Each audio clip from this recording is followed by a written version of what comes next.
What we're going to show you today is how to wind out your Fiamma awning.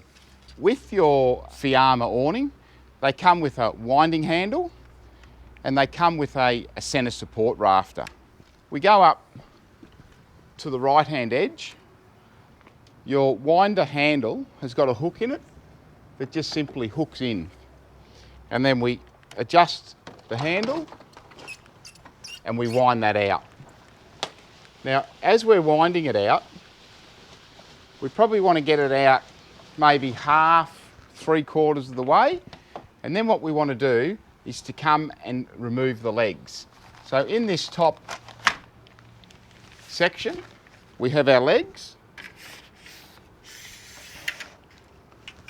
I'm going to put that out on a bit of an angle, so as I keep winding it, that's going to take the weight.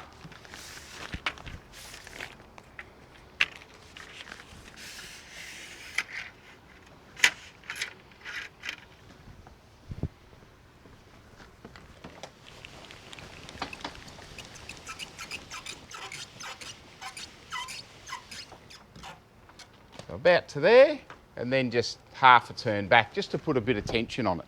At this point here, we want to get our awning adjusted to the height that suits us. So I'm going to set that up about there for today.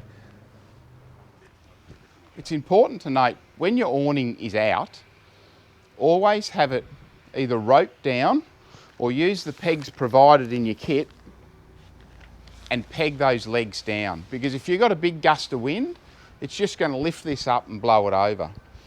So all I'm going to do is I'm going to lift that leg up, I'm going to loosen my locking nut,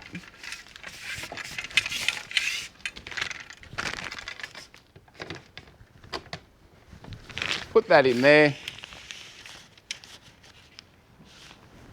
and that's now secure. So now what we're going to do is we're going to do this end down here. So we just lift the clip on the side of the motorhome, we get the leg, loosen the locking nut, get the height we want, and then that's now nice and secure. The last bit of the puzzle is the centre support arm. So I'm just going to loosen that. In the middle of your awning, there's a little clip. We just simply slide that out and we do that up there. So that's how we put our Fiamma awning out. Watch the next video and we'll show you how to pack your Fiamma awning up. Have a great day.